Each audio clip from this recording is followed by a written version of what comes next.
नमस्कार दोस्तों, स्वागत है आपका क्रीड इन्वेस्टर पे।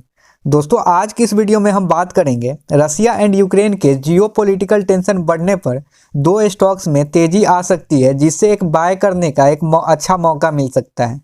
इन दो स्टॉक्स में इन्वेस्टर को अच्छा खासा प्रॉफिट मिल सकता है रसिया एंड यूक्रेन के जियोपॉलिटिकल टेंशन बढ़ने की वजह से। साथ ही साथ हम इस वीडियो में जानेंगे कि जियोपॉलिटिकल टेंशन बढ़ने से कैसे इन दो स्टॉक में भारी उछाल या कैसे डायरेक्टली अफेक्ट करेगा, और इसके अलावा हम इन दोनों स्टॉक्स के फंडामेंटल एनालिसिस भी करेंगे, जिससे हमें पूरी तरह से क्रिस्टल क्लियर हो जाएगी क्यों ये दो स्टॉक्स में तेज़ी देखने को मिल सकती है अगर रसिया एंड यूक्रेन के जियोपॉलिटिकल टेंशन बढ़ती है तो दोस्तों एक कंप्लीट डिस्कशन होने वाली है यहाँ पे। तो आपसे एक रिक्वेस्ट है कि वीडियो को स्किप ना करें, वीडियो के अंत तक बने रहें। तो चलिए दोस्तों वीडियो में आगे बढ़ते हैं। दोस्तों, आज का जो हमारा दो स्टॉक है वो क्रूड ऑयल के सेक्टर में काम करता है। दोस्तों, पिछले कुछ दिनों से आपने देखा होगा कि कैसे क्रूड ऑयल के प्राइस में लगातार तेजी हो रही है। ग्लोबल मार्केट के डेटा के अनुसार क्रूड ऑयल में लगभग 5% की उछाल आई है। तो WTI 5% से अधिक बढ़कर $94.66 पर बैरल तक पहुंच गया है, जो कि 30 सितंबर 2014 के बाद का हाईएस्ट लेवल है। कुछ मार्केट एनालिस्ट का यह भी मानना है कि अगर इस तरह से रसिया एंड यूक्रेन में जियोपॉलिटिकल टेंशन चलती रही तो निश्चित रूप से क्रूड ऑयल का प्राइस $120 पर बैरल तक पहुंच जाएगा, जो कि अभी इस समय $94.66 पर बैरल चल रही है। दोस्तों, ये थे कुछ डेटा क्रूड ऑयल से रिलेटेड। पर दोस्तों, यहाँ पे एक क्वेश्चन अराइज होता है, जैसा कि इस वीडियो का मेन पहलू है कि geopolitical tension between Russia and Ukraine. तो यहाँ पे एक क्वेश्चन अराइज होता है कि इन दो देशों के बीच में बढ़ते जियोपॉलिटिकल टेंशन की वजह से क्यों क्रूड ऑयल पे इम्पैक्ट पड़ेगा, और क्रूड ऑयल पे इम्पैक्ट पड़ने से इंडियन स्टॉक मार्केट के इन दो स्टॉक्स के प्राइस में क्यों भारी उछाल आएगी या तेज़ी देखने को मिलेगी। तो चलिए दोस्तों आगे इसको समझने की कोशिश करते हैं। दोस्तों, यूक्रेन एक largest crude oil manufacturer country है जो रसिया के माध्यम से पूरे यूरोप के देशों में ऑयल और नेचुरल गैस सप्लाई करता है। तो मान लीजिए दोस्तों कि अगर रसिया और यूक्रेन के बीच में वॉर छिड़ जाता है तो Ukraine oil and natural gas को सप्लाई करना बंद कर देगा, जिससे बाकी के कंट्री जो यूक्रेन पे होली डिपेंडेंट है ऑयल और नेचुरल गैस के मामले में, तो एक नेगेटिव इम्पैक्ट पड़ेगा। जैसा कि इस वीडियो क्लिप के माध्यम से आप छोटा सा ग्लिम्स देख सकते हो। If Russia changes borders again by force, this will be a challenge to whole of European security. दोस्तों, डिमांड तो जितना है उतना रहेगा ही, पर सप्लाई ही नहीं करेगा तो जाहिर सी बात है क्रूड ऑयल का प्राइस बढ़ेगा ही। अब मान लीजिए दोस्तों कि अपने ही देश इंडिया में क्रूड ऑयल का डिमांड बहुत ज़्यादा है, और इंडिया जिस कंट्री पे डिपेंडेंट है क्रूड ऑयल के लिए, वह कंट्री क्रूड ऑयल सप्लाई करेगा ही नहीं, तो ऑयल का प्राइस जाहिर सी बात है कि इंडिया में भी बढ़ेगा। और क्रूड ऑयल का प्राइस बढ़ने से जो कंपनी क्रूड ऑयल को रिफाइनिंग करके सप्लाई करती है तो उसके स्टॉक का प्राइस भी बढ़ेगा। तो दोस्तों, ये थे कुछ डेटा जिसे हमने एक दूसरे से कनेक्ट करके आपके सामने रखा। दोस्तों, आपको अच्छा लगा होगा तो आप नीचे कमेंट बॉक्स में अपना वैल्यूएबल कमेंट जरूर पिन कीजिएगा। तो दोस्तों, अब हम जान लेते हैं कि कौन से दो स्टॉक हैं का प्राइस बढ़ेंगे इस जियोपॉलिटिकल टेंशन की वजह से। तो हमारा पहला स्टॉक है ONGC, oil and natural gas corporation.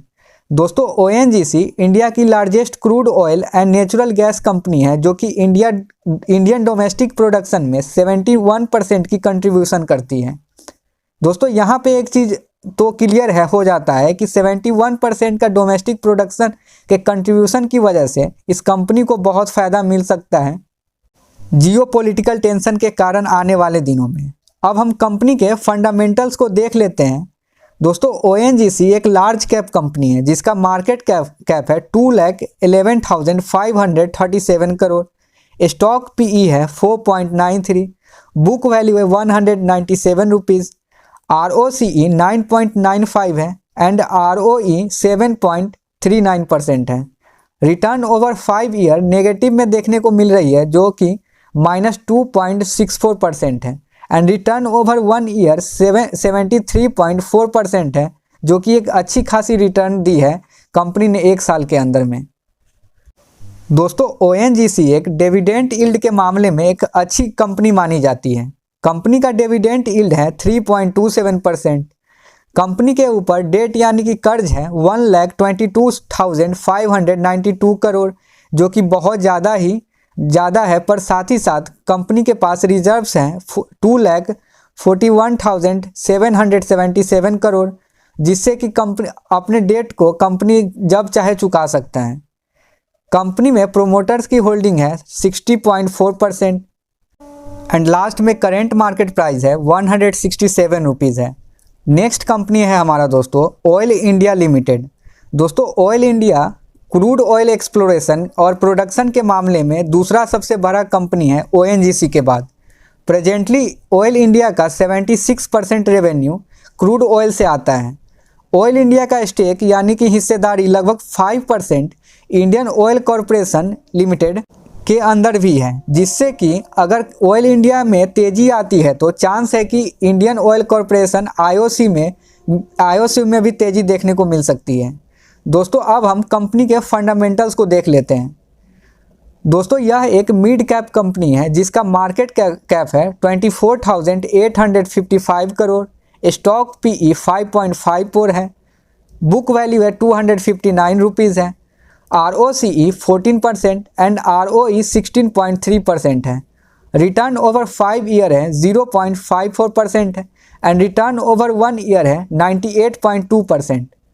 Company का डिविडेंड यील्ड है 2.18% है, जो कि डिविडेंड यील्ड के मामले में अच्छा माना जाता है।